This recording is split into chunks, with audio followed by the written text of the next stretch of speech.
Look, I'm really proud of this team. This team's come a long ways. These guys have worked hard. There's great togetherness, good leadership on the team. A lot of guys have made significant improvement because they've stayed positive and stayed the course in terms of listening to what the coaches had to say about what they needed to do to improve and actually have really good relationships with each other on this team. So I was really pleased that the team didn't buy into, the rat poison or whatever you want to call it. I thought this was a little bit of a trap game, and I actually asked the players yesterday in the team meeting to stand up and say what they had to do, each position, each leader at each position. And I told them before the game I trusted that they would go out and do that, and that's exactly what they did. So I trust in these guys that they're going to do the right things, make good choices and decisions, which is going to help them continue to grow and develop as a team, and hopefully finish business throughout, the rest of this season in terms of what we have to do to continue to get better and see if we can create an opportunity for ourselves.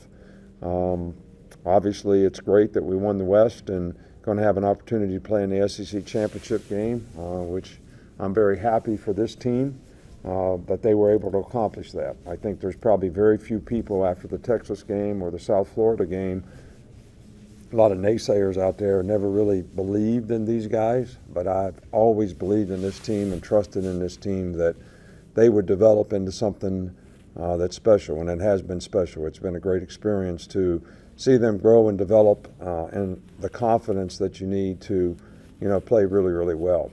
I think they were sort of excited about the fact, a couple guys came up to me and, I always talk to them about when we play on the road, if you empty the stadium, that means, you really beat the other team. So a couple guys made it. I didn't use that in this game, but they certainly got the message and said, "Hey, coach, look around."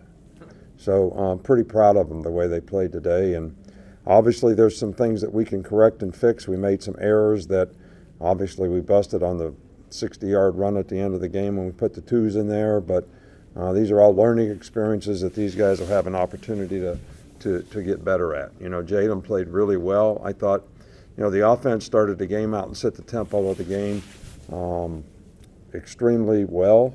He played extremely well.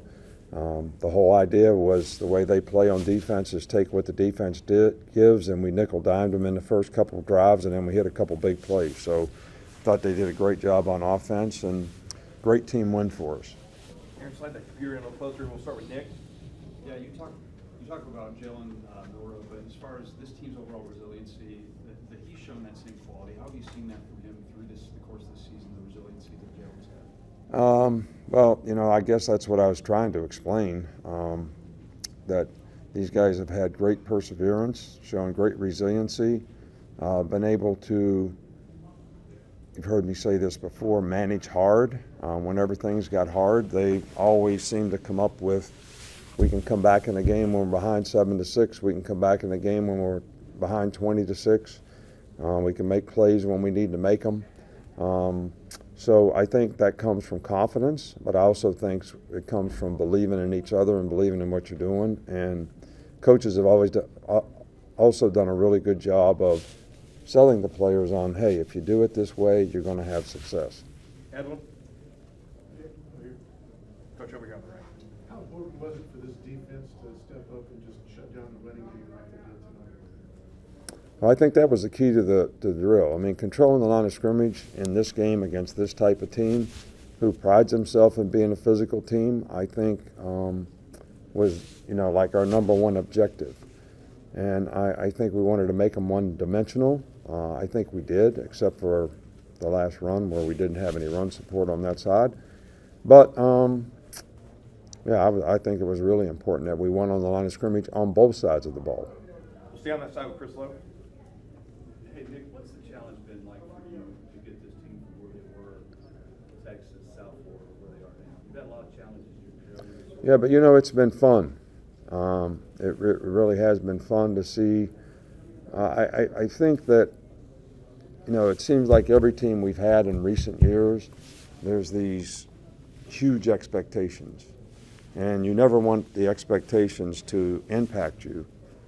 But because there were such high expectations, it was almost like you were relieved, to get the players to be where they needed to be so they could have success. With this team, I didn't have those kind of expectations. I knew we could be good. I believed in them, but I knew it was going to be a work in progress. So it was like every day you're just trying to teach lessons that will help them grow and develop, and they've done a great job of that, and it's been fun. And I didn't put any expectations on them or myself, and they've, sort of blowing it out of the water in terms of how well they've done. And back with Mike. Stuff with Kool-Aid after the muffed, he had a big return in the third quarter instead of a touchdown, so what went into the decision to stay with him? Stay with them? What do you mean, stay with them? What would you do with them? I mean, I love the guy. He's a good returner. Look, the gunner on that side ran into him when he missed the punt. All right, that's the gunner's responsibility. You can't look up and catch a ball and worry about somebody that's running down the field blocking for you, running into you. So he tried to fair catch the ball. I got every confidence in the world. He's been a good player for us, and I just think the players around him have to do a little bit better job because, when you get these radical punts, I'm going to call them, you don't get like easy balls to field. You got to cover a lot of ground to catch it, and that launch point of where he's catching it changes for the people that are blocking for him. So I'm not making excuses for anybody, but you can't blame him for that one, in my opinion. And I think that, he did a great job of sticking it up the middle. We ran mostly middle returns today, and it was good to see us get one off to a big play. Right next to him with Nick. What does it say about this team that despite the injuries, guys are coming in and filling their roles well? And then secondly, any update on the guys who weren't able to play today? Yeah, well, we had more guys out today than probably ever before, with Corey Brooks and Jermaine Burton. Jermaine is just sick. I mean, he was so sick, he couldn't even make the trip. And hopefully, he'll get better, and that won't be a long-term thing. Jacory's got a shoulder. Jalen Key, everybody knows he's got a thigh injury.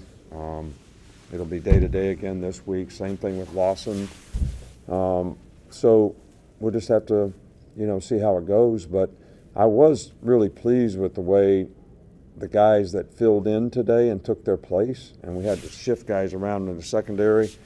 But I thought Trez Marshall, who has been hurt himself, did a good job today, and so did Jihad. So those guys got some valuable experience, and that's going to help us down the road, I think, having some diversity in how we can play players. Two more, Tony, and then Katie.